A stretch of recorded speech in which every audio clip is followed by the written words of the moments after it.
Hi everyone, स्वागत है आप सभी का एक और नई क्लास में। जितने भी स्टूडेंट 2023 में मिथिला यूनिवर्सिटी से डिग्री पार्ट 3 का एग्जामिनेशंस देने वाले हैं और यदि आपका साइकोलॉजी ऑनर्स है तो आप लोग इस पूरे क्लास को ध्यान से देखना, क्योंकि आज के इस क्लास में साइकोलॉजी ऑनर्स पेपर नंबर 6 के लिए मैं आपको कुछ most important guess objective questions बताने वाला हूं जो कि आपके 2023 एग्जामिनेशंस के लिए बेहद इंपॉर्टेंट है। तो चलिए हम लोग क्लास को स्टार्ट करेंगे। इससे पहले जान लीजिए कि आज के इस क्लास में मैं आपको 40 मोस्ट इंपोर्टेंट ऑब्जेक्टिव क्वेश्चंस कराने वाला हूं जो कि कभी ना कभी एग्जाम में पूछी गई है और आने वाले एग्जामिनेशंस में निश्चित ही यहां से क्वेश्चंस आएंगे। तो क्लासेस थोड़ी लंबी जरूर हो सकती है, बट आपको क्या करना है, पूरे क्लास को ध्यान से देखना है। अगर जिसको नहीं देखना है पूरी क्लास तो मेरे भाई अभी भी क्लासेस छोड़ के जा सकते हो आप, क्योंकि थोड़ा बहुत पढ़ने से कोई फायदा नहीं होने वाला है, इसलिए पूरी क्लास को ध्यान से देखिए। चलिए हम लोग स्टार्ट करते हैं। इससे पहले चैनल पर नए हैं सब्सक्राइब कर लेना, वीडियो को लाइक नहीं किए हो तो लाइक कर दो और अपने सभी फ्रेंड्स के पास अंत में ज्यादा से ज्यादा शेयर कर देना ताकि सभी को हेल्प मिल सके। देखिए आपको सबसे पहला क्वेश्चन क्या करना है। सबसे पहला क्वेश्चन है वैज्ञानिक प्रबंधन की स्थापना कौन किया था। तो आपको याद रखना है वैज्ञानिक प्रबंधन की स्थापना, तो यहां पर जो ऑप्शंस दिए गए इसके अकॉर्डिंग हो जाएगा ऑप्शन नंबर डी सही हो जाएगा, इनमें से कोई नहीं। फिर आपके मन में यह सवाल आता होगा कि आखिरकार वैज्ञानिक प्रबंधन की स्थापना किया किसके द्वारा गया था। तो आपको याद रखना है फ्रेडरिक टेलर के द्वारा। किसके द्वारा? फ्रेडरिक टेलर के द्वारा जो है यह वैज्ञानिक प्रबंधन की स्थापना की जाती है। आगे बढ़ेंगे। अगला क्वेश्चन क्या कहता है? अगला क्वेश्चन कहता है प्रबंधन के सिद्धांत का लेखक कौन था। तो मेरे भाई प्रबंधन का सिद्धांत जो है यह किसके द्वारा लिखा गया, तो यह भी फ्रेडरिक टेलर के द्वारा ही लिखा गया। ऑप्शन नंबर ए क्या हो जाएगा, सही हो जाएगा। नेक्स्ट बढ़ेंगे। तीसरा नंबर फटाफट से हम लोग 40 क्वेश्चंस करने वाले हैं। देखिए तीसरा क्वेश्चन कहता है कार्य स्वरूप का पुनरावृत्त्यात्मक होना एक मुख्य कारण है। तो यह किसका कारण है भाई? अरोचकता का कारण है। ऑप्शन नंबर सी क्या हो जाएगा, सही हो जाएगा। नेक्स्ट बढ़ेंगे। चौथा क्वेश्चन कहता है निम्नलिखित में से कौन घटना का व्यक्तिगत कारण हो सकता है। तो घटना का जो व्यक्तिगत कारण यहां पर हो सकता है वो कौन सा हो सकता है? अनुभव हो सकता है, क्योंकि देखिए शोरगुल ये सामूहिक कारक है, प्रकाश भी एक सामूहिक कारक है, तापमान भी एक सामूहिक कारक है, बट एक अनुभव जो है यह व्यक्तिगत कारक है। ऑप्शन नंबर डी क्या हो जाएगा, सही हो जाएगा। नेक्स्ट बढ़ेंगे। पांचवा क्वेश्चन देख लीजिए। पांचवा क्वेश्चन कहता है कि अभिप्रेरणा के आवश्यकता पदानुक्रम सिद्धांत, नोट रखिएगा, अभिप्रेरणा के आवश्यकता पदानुक्रम सिद्धांत जो है यह किसके द्वारा प्रस्तुत किया गया।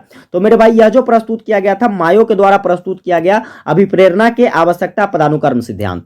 नेक्स्ट बढ़ते हैं अगला क्वेश्चन की तरफ। अगला क्वेश्चन कहता है कि सुरक्षा भावना एक प्रकार की कैसी भावना है। तो सुरक्षा भावना एक प्रकार का अवित्तीय भावना भी है, ठीक है, और वित्तीय प्रेरक भी है। मतलब इसका सही आंसर ऑप्शन नंबर सी हो जाएगा, एक और दो दोनों। आगे देखिएगा। सातवां क्वेश्चन कहता है कि निम्नलिखित में से कौन भौतिक वातावरण का अंग नहीं है। तो भौतिक वातावरण का अंग शोरगुल तो बिल्कुल है, तापमान भी है, प्रकाश भी है, यानी कि ऑप्शन नंबर ए क्या हो जाएगा आपका, सही हो जाएगा। कार्यकर्ता प्रबंध संबंध जो है यह भौतिक वातावरण का अंग नहीं है।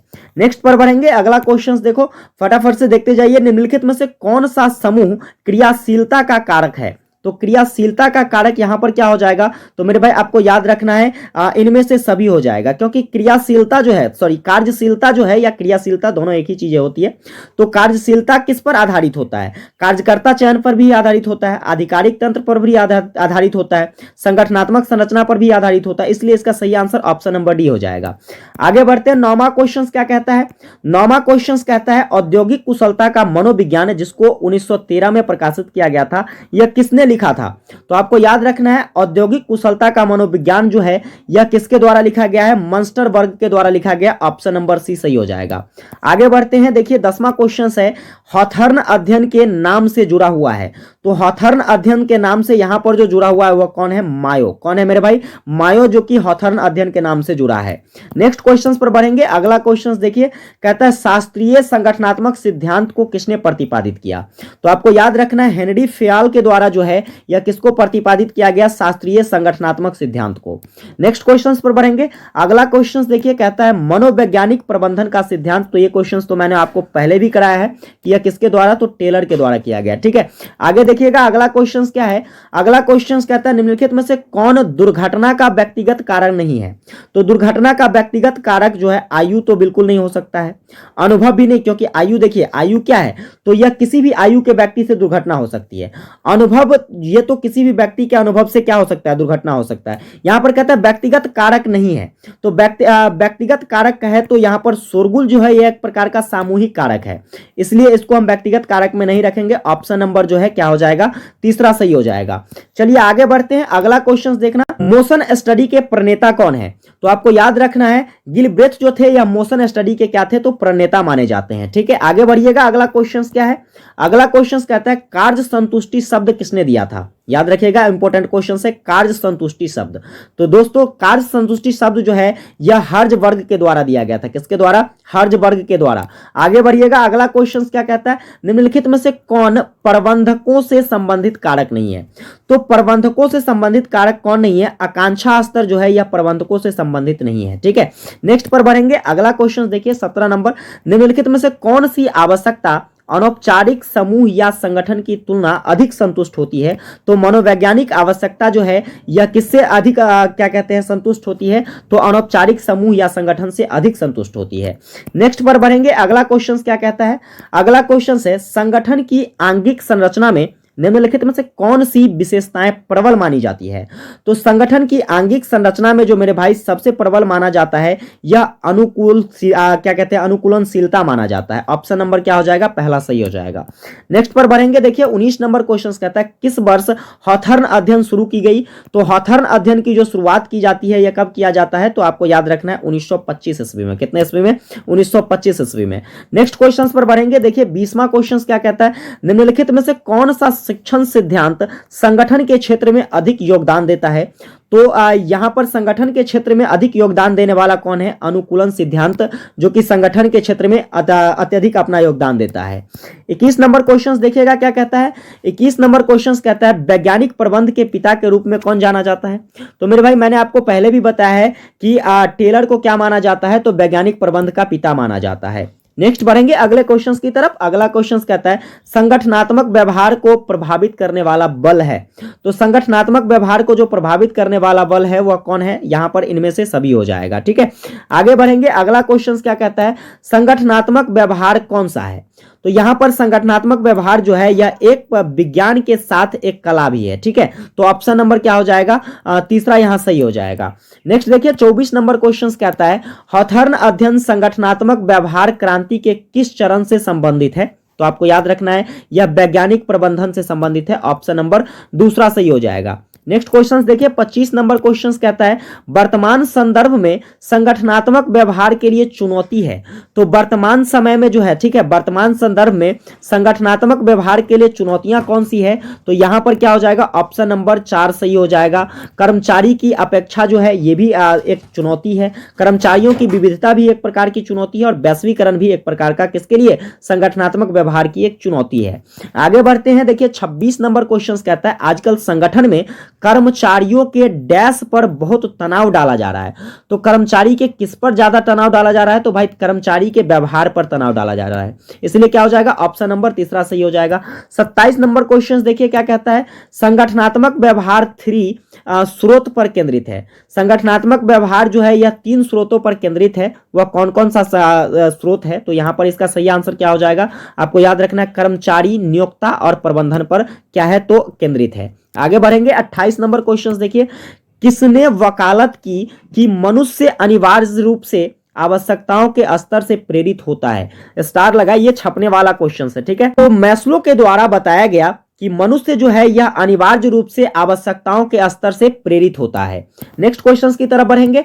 29 नंबर क्वेश्चन देखिए कहता है कार्यस्थल को कौन अधिक सुखद बना सकता है? तो कार्यस्थल को जो है यह पारस्परिक कौशल जो है यह क्या बना सकता है? तो अधिक सुखद बना सकता है। आगे बढ़ेंगे। अगला क्वेश्चन देखिए 30वां नंबर क्वेश्चन कहता है आपको कि आप द पुस्तक the psychology of management, star लगाइए, छप सकता है क्वेश्चन। पुस्तक द साइकोलॉजी ऑफ मैनेजमेंट किसके द्वारा प्रकाशित की गई थी? तो मेरे भाई यह जो प्रकाशित किया गया था विलियम गिलब्रेथ के द्वारा प्रकाशित किया गया था। ऑप्शन नंबर क्या हो जाएगा? ए सही हो जाएगा। नेक्स्ट 31 नंबर क्वेश्चन देखिए संगठनात्मक नागरिकता व्यवहार के पिता के रूप में किसको जाना जाता है? तो संगठनात्मक नागरिकता व्यवहार के पिता के रूप में जो जाना जाता है वह कौन है? डेनिस आर्गन है। ऑप्शन नंबर क्या हो जाएगा? 4 सही हो जाएगा।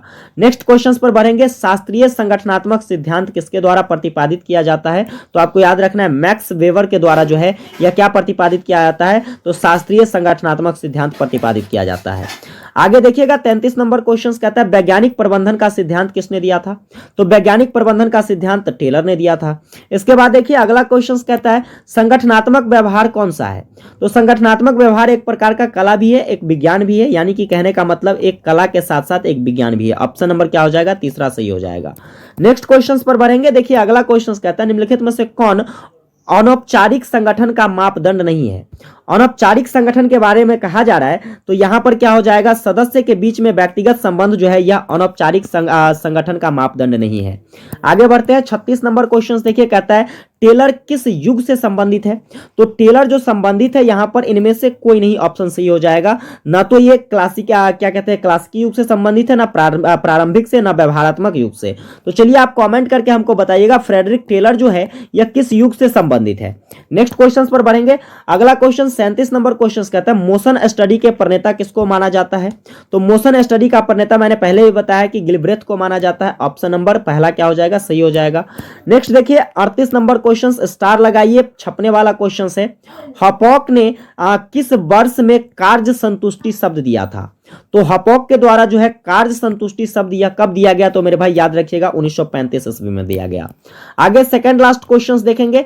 सेकंड लास्ट क्वेश्चंस यानी कि 39 नंबर क्वेश्चन है निम्नलिखित में से कौन प्रबंधकों से संबंधित कारक नहीं है? तो प्रबंधकों से संबंधित कारक कौन नहीं है? आकांक्षा स्तर नहीं है। ऑप्शन नंबर क्या हो जाएगा? तीसरा सही हो जाएगा। नेक्स्ट आखिरी क्वेश्चन देखिएगा।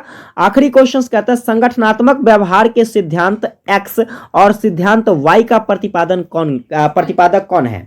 यानी कि कहने का मतलब संगठनात्मक व्यवहार के जो दो सिद्धांत हैं, एक एक्स और एक वाई, इस दोनों का प्रतिपादन किसके द्वारा किया गया है? तो आपको याद रखना है मैक ग्रेगोर के द्वारा किया गया है। तो कुल मिलाकर ये 40 ऑब्जेक्टिव क्वेश्चंस मैंने आपके बीच डिस्कस किया है जो कि आपके एग्जाम के लिए मोस्ट इंपोर्टेंट है। और ये क्वेश्चंस 2017 से लेकर के 2019 से लेकर के 2021 तक पूछा गया है। ठीक है, तो इसके बाहर आपके पेपर में क्वेश्चंस नहीं आने वाले हैं। 10 क्वेश्चंस आपसे पूछा जाएगा। निश्चित ही आप इस 40 क्वेश्चंस को बढ़िया से प्रिपेयर कर लो, आपका 10 का 10 क्वेश्चंस बन जाएगा। ठीक है, तो उम्मीद करता हूं आपको ये क्लासेस हेल्पफुल लगी होगी। अगर ये क्लासेस आपको हेल्पफुल लगी हो तो मेरे भाई चैनल पर नए हैं, अभी तक सब्सक्राइब नहीं किया हो तो बस यार सब्सक्राइब करो ना। अगर अभी तक लाइक नहीं किए हो तो लाइक ठोको फटाफट से और सभी दोस्तों के पास इसे शेयर कर दो। ठीक है, मिलते हैं आप लोगों के साथ अपनी अगली क्लास में। तब तक के लिए जय हिंद।